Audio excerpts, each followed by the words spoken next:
Hi friends, welcome back to our channel. இன்றைக்கி வந்து என்னோடய ஒன் டே ரொட்டீன் தான் உங்க கூட ஷேர் பண்ணிக்க போகிறேன். இது வந்து நான் சாட்டர்டே ஷூட் பண்ண வீடியோ தான். ஸோ விலாகாக தான் ஷேர் பண்ணிக்க போகிறேன். ஸோ இன்ட்ரெஸ்ட் இருந்து ஃப்ரீயாக இருந்தால் கடைசி வரைக்கும் பார்த்துட்டு இந்த விலாக் எப்படி இருக்குன்னு மறக்காமல் கமெண்ட்ஸில் சொல்லுங்கள். சாட்டர்டே மார்னிங் சீக்கிரமாகவே எழுந்திரிச்சு ஃப்ரெஷ் அப் எல்லாம் ஆகிட்டு சாமி கும்பிடலான்னு சொல்லி அதுதான் பண்ணிகிட்ருந்தேன். ஒருத்தர் ஒரு மாதிரி சாமி கும்பிடுவாங்க. ஸோ நானும் ஃபஸ்ட் என்ன பண்ணிகிட்டு இருந்தேன்னா, வீட்டுக்குள்ளே விளக்கேற்றி சாமியெல்லாம் கும்பிட்டுட்டு அதுக்கப்புறமா வெளியே போய் பூஜை பண்ணிகிட்டு இருந்தேன். ரீசெண்டாக தான் இதை பற்றி தெரிஞ்சுக்கிட்டேன். நம்ம ஃபஸ்ட்டு வந்து வெளியே பூஜை பண்ணிவிட்டு அதுக்கப்புறமா தான் வீட்டுக்குள்ளே வந்து பூஜை பண்ணணுமா. ஏன்னா நெல்லல் வாசலில் வந்து நம்ம குலதெய்வம் வந்து வாசம் செய்வாங்களாம். ஸோ அவங்களுக்கு ஃபஸ்ட்டு சாமி கும்பிட்டு அங்கே பூஜை பண்ணிவிட்டு அதுக்கப்புறமா தான் நம்ம வீட்டுக்குள்ளே விளக்கேற்றி சாமி கும்பிடணுன்னு சொல்லுவாங்க. நீங்கள் எந்த ப்ரொசீஜர் ஃபாலோ பண்ணுவீங்கன்னு மறக்காமல் கமெண்ட்ஸில் சொல்லுங்கள். நான் பூஜை பண்ணி முடிக்கிறதுக்குள்ளேயே பாப்பாவும் பிரேக்ஃபாஸ்ட் எல்லாம் சாப்பிட்டு முடிச்சுட்டு அதுக்கப்புறமா நானும் பிரேக்ஃபாஸ்ட் சாப்பிட்டுட்டு கோயிலுக்கு கிளம்பலான்னு சொல்லி ரெடி ஆகிட்டு இருந்தேன். பாப்பா வந்து பேன் கேக் வேணும்னு சொல்லி கேட்டால், இன்றைக்கி சாட்டர்டே அண்ட் வீட்டில் எக்கு சாப்பிட மாட்டோம் அண்ட் வீட்டில் பனானாவும் இல்லைன்னு சொல்லிவிட்டு கோதுமை மாவில் ஸ்வீட் தோசை தான் செஞ்சுருந்தேன். ஸோ சூப்பராக பிரேக்ஃபாஸ்ட் எல்லாம் சாப்பிட்டுட்டு இங்கே பக்கத்தில் இருக்கிற ஆஞ்சநேயர் கோயிலுக்கு போயிட்டு வரலான்னு சொல்லி தான் கிளம்பிட்டு இருந்தேன். நான் தனியாக எங்கேயாச்சும் கோயிலுக்கு போனேன்னா நான் எல்லாம் அவ்வளோ சீக்கிரமாக போக மாட்டேன்.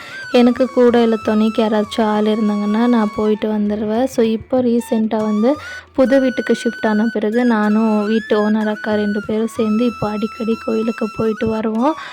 அதனால் இன்றைக்கி ஆஞ்சநேயர் கோயில், சனிக்கிழமை அதே தேர்ஸ்டேனா சாய்பாபா கோயில், வெள்ளிக்கிழமைனா ஏதாவது அம்மன் கோயிலுக்கு, இந்த மாதிரி இப்போ அடிக்கடி கோயிலுக்கு போயிட்டு வரேன். இது அந்த கோயிலுக்கு வந்து நான் செகண்ட் டைம் விசிட் பண்ணுறது. ஸோ இது வந்து ஒரு வாக்கபிள் டிஸ்டன்ஸ், வீட்டிலேருந்து ஒரு 10 மினிட்ஸ் தான். ஸோ நடந்து வந்துட்டோம். ஸோ இங்கே வந்து அவ்வளோ சூப்பராக இருக்கும் இந்த கோயில். எனக்கு ஃபஸ்ட் டைம் பார்க்கும்போது அவ்வளோ பிடிச்சி போச்சு. ஏன்னா எல்லா விதமான பூச்செடிகள், காய்கறி செடிகள் அண்ட் வேப்பிலை, முருங்கைக்கீரை செடி, இந்த மாதிரி விதவிதமான நிறைய செடிங்க அந்த கோயில் சுற்றியும் வச்சுருக்காங்க.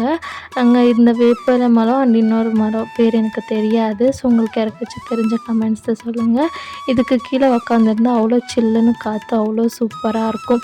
ஸோ பீஸ்ஃபுல்லாக சாமியெல்லாம் கும்பிட்டுட்டு அங்கேயே கொஞ்ச நேரம் உக்காந்து டைம் ஸ்பெண்ட் பண்ணோம். இன்னும் கொஞ்ச நேரம் இங்கே இருக்கலாம் போல் தோணிகிட்டே இருந்துச்சு. அவ்வளோ சூப்பராக இருந்துச்சு அந்த அட்மாஸ்பியரில் டைம் ஸ்பெண்ட் பண்ணவே. சரி டைம் ஆயிடுச்சுன்னு சொல்லி அங்கேருந்து கிளம்பி வந்துட்டோம். ஸோ வர வழியிலேயே ஆஃப்டர்நூன் லஞ்சுக்கு தேவையான திங்ஸ் மட்டும் அப்படியே கடையில் வாங்கிட்டு வீட்டுக்கு வந்தாச்சு. வீட்டுக்கு வந்து கொஞ்ச நேரம் ரெஸ்ட் எடுத்துகிட்டு ஸோ மார்னிங்கே துணியெல்லாம் மிஷினுக்கு போட்டிருந்தேன். ஸோ அதை காய போட்டுடலான்னு சொல்லிட்டு துணியெல்லாம் தான் எடுத்துகிட்டு இருந்தேன்.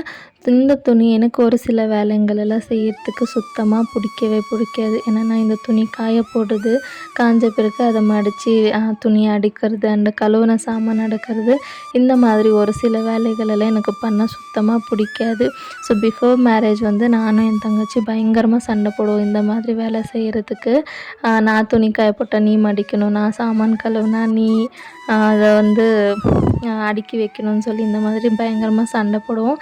இப்போவும் அம்மா வீட்டுக்கு போனால் இதே மாதிரி பயங்கரமாக சண்டை போட்டுகிட்டே இருப்போம். எங்கள் அம்மா திட்டுகிட்டே இருப்பாங்க, கல்யாணம் ஆகி குழந்த பிறந்ததும் இன்னும் இவங்க சண்டை முடியலன்னு சொல்லி. ஆஃப்டர் மேரேஜ் இந்த வேலையெல்லாம் நாம் மட்டும்தானே செஞ்சே ஆகணும். ஸோ அதே மாதிரி பட் சம்டைம்ஸ் என்னால் ரொம்ப முடியல, இல்லைனா பண்ண முடியலன்னா ஹஸ்பண்ட் கிட்ட சொல்லிவிடுவேன். ஸோ அவங்க ஃப்ரீயாக இருக்கும்போது எனக்கு இந்த மாதிரி சின்ன சின்ன வேலையெல்லாம் பண்ணி ஹெல்ப் பண்ணுவாங்க.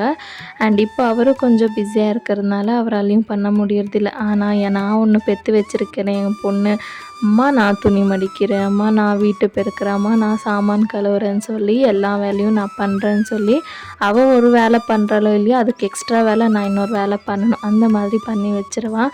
அண்ட் இப்போ ப்ரெக்னெண்ட்டாக இருக்கிறதுனால உனக்கு பாப்பா இருக்குதானே வயிற்றில், ஸோ நீ ரெஸ்ட் எடுமா, நான் எல்லா வேலையும் செய்கிறேன்னு சொல்லிட்டு இருப்பான். ஸோ இப்போ இருக்கிற குழந்தைங்க எவ்வளோ இன்டெலிஜென்ட்டாக யோசிக்கிறாங்க. ஸோ அப்போ எல்லாம் நாம் சின்ன வயசில் இருக்கும்போது இதை பற்றியெல்லாம் நமக்கு ஒன்றுமே தெரியாது. அவள் கேட்குற கேள்விக்கும் என்னால் பதில் சொல்ல முடியாது. அவ்வளோ கேள்வி கேட்பா. பாப்பா எப்போ வெளியே வரும், பாப்பாவுக்கு என்ன பேர் வச்சுருக்க, இந்த மாதிரி நிறைய கொஷின்ஸ் கேட்பா. சரி, ஒரு சில டைம்ஸ் என்னால் பதிலே சொல்ல முடியாது. அந்த மாதிரி ஒரு சுச்சுவேஷனில் கொண்டு வந்து அந்த மாதிரியெல்லாம் கேள்வி கேட்பா. ஸோ உங்கள் பசங்களும் யாராச்சும் இதே மாதிரி கேள்வி கேட்குறாங்களான்னு கமெண்ட்ஸில் சொல்லுங்கள். ஸோ ஆஃப்டர்நூன் லஞ்சுக்கு வந்து வீட்டில் பாலக்கீரை இருந்துச்சு, அதை வச்சு தான் பிரியாணி பண்ணலான்னு சொல்லி செஞ்சுட்டு இருந்தேன். இவள் வந்து இந்த வேலையெல்லாம் பண்ணிகிட்டு இருந்தேன். இவன் வந்து வீட்டில் ஆளே காணோம். மேடம் வந்து கீழே போகிறேன்னு ஒரே ஆடம். கீழே ஆண்டி வீட்டுக்கு போகிறேன்னு சொல்லி. சரிடி இவ்வளோ நேரமாக அங்கே தானே இருந்தேன், வேணாம் வீட்டுக்கு வா, சாப்பாடு சாப்பிட்டுட்டு அதுக்கப்புறமா போகலான்னு சொன்னால், இல்லை நான் வரமாட்டேன் சொல்லி ஒரே இடம். ஃபஸ்ட்டெல்லாம் அவங்க வீட்டுக்கு போடின்னு சொன்னால் கூட போக மாட்டேன். இப்போ நல்லா பழகிட்டதுனால இப்போ வீட்டுக்கு வரணுன்னாலே மேடம் பிடிக்க மாட்டேங்குது, அங்கேயே போய் டைம் ஸ்பெண்ட் பண்ணணுன்னு சொல்லி ஓடிட்டா.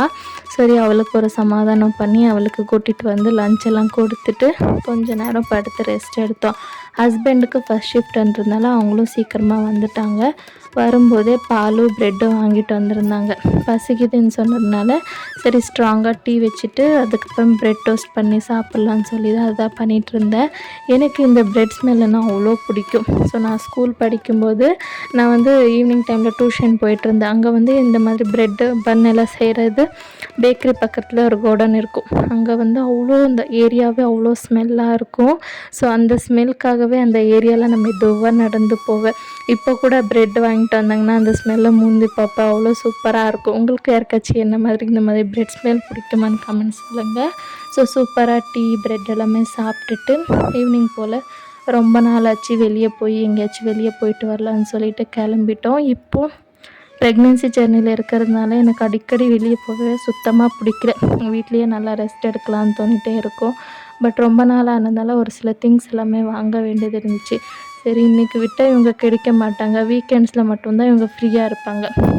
வீக் டேஸில் வந்து ஆஃபீஸு மறுபடியும் வரதுக்குள்ளே லேட் ஆகிடும். ஸோ அவங்க ரொம்ப பிஸியாக இருப்பாங்க, நம்ம கைக்கே கிடைக்க மாட்டாங்க. ஸோ அவங்க ஃப்ரீயாக கிடைக்கும்போது நமக்கு தேவையான வேலையெல்லாம் முடிச்சுக்கணும்னு சொல்லிட்டு ஃபஸ்ட்டு போய் எனக்கு தேவையான திங்ஸ் எல்லாமே ஷாப்பிங் பண்ணிவிட்டு அங்கேருந்து கிளம்பிட்டோம். ஸோ இங்கே வந்து லைனிங்ஸ் அந்த மாதிரி திங்ஸ் எல்லாமே ரொம்ப நாளாக வாங்கணும்னு சொல்லி நினச்சிட்டே இருந்தேன். அதை தான் ஃபஸ்ட்டு போய் வாங்கிட்டு அங்கேருந்து கிளம்பி சரி ஈவினிங் ஸ்நாக்ஸ் ஏதாவது சாப்பிடணும் போல் இருக்குதுன்னு சொல்லிட்டு பக்கத்துலேயே ஒரு KFC இருந்துச்சு, அங்கே தான் போயிருந்தோம்.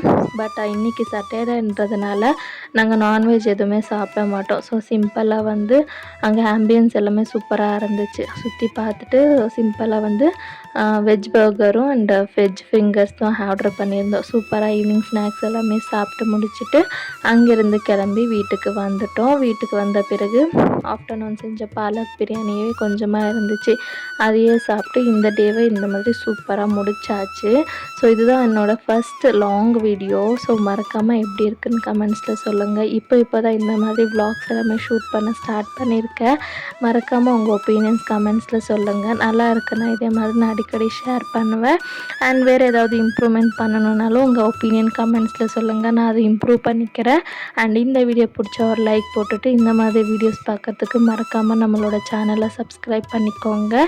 அண்ட் கடைசி வரைக்கும் என்னோடய வீடியோ பார்த்ததுக்கு ரொம்பவே தேங்க்ஸ் அண்ட் பாய்.